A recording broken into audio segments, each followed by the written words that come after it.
Pernah nggak sih sakit kepala yang biasa kamu rasain tuh tiba-tiba berubah banget polanya? Nah, jangan buru-buru minum obat warung ya. Oke, jadi gini kasusnya. Coba kamu bayangin, ada wanita umurnya 24 tahun, dia ini udah 6 atau 7 tahunan lah punya riwayat migrain biasa. Migrain biasa tuh yang kayak berdenyut, terus mual, dan cuma di satu sisi kepala aja kan ya? Berdasarkan kriteria Pounds kalau nggak salah. Tepat banget. Tapi sebulan terakhir ini polanya tiba-tiba berubah total. Dia tuh jadi bangun tiap pagi dengan rasa sakit seluruh dahinya, terus sampai muntah, dan pandangannya kabur gitu.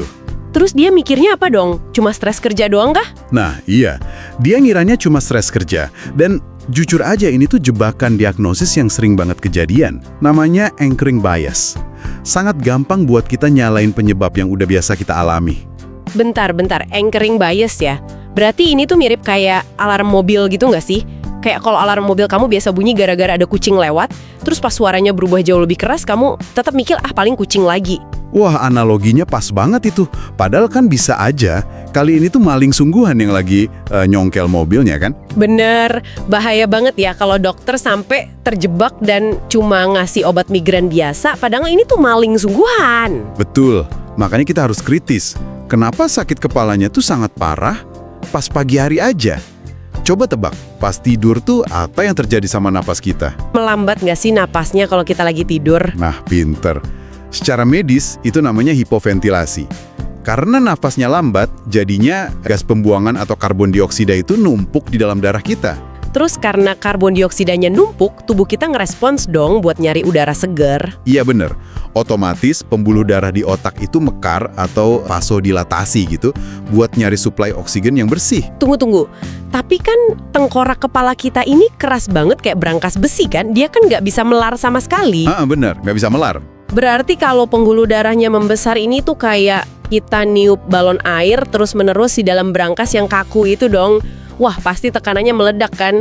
100 buat kamu. Itulah kenapa tekanan intrakranialnya tuh naik drastis. Dan ini masuk banget ke kriteria SNOOP. Berarti pasien ini wajib langsung dapat tindakan medis secepatnya ya, bukan sekedar disuruh pulang bawa obat anti nyeri. Wajib banget segera MRI otak.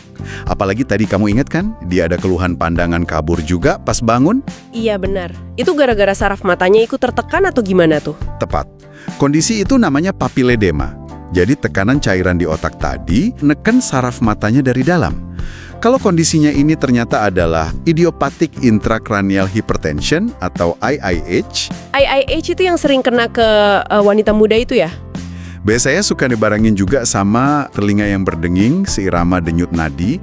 Dan kalau ini dibiarin aja, akibatnya bisa sampai kebutaan permanen loh. Ya ampun, sampai buta permanen dong. Gila ya, dari sakit kepala bisa jadi ancaman sefatal itu. Iya, makanya kita nggak boleh nyepelein sinyal sekecil apapun dari tubuh. Perubahan rasa nyeri itu penting banget buat diselidiki. Bener banget. Nah, buat kamu yang lagi dengerin, pastikan buat ngecek dan ngedukung channel YouTube-nya Dr. Ricky Sababalat ya, biar beliau bisa terus berlanjut sharing ilmu-ilmu medis yang super bermanfaat kayak gini. Setuju. Nah, sebelum kita selesai, coba deh kamu pikirin ini. Tengkorak kepala kita tuh berangkas kaku pelindung otak yang nggak bisa melar. Kalau tubuh kita ternyata punya mekanisme seotomatis itu buat ngelebarin pembuluh darah, cuma gara-gara napas kita melambat pas tidur, sinyal rahasia apa lagi ya yang coba dikirimin tubuh saat berangkas kita itu mulai terasa penuh?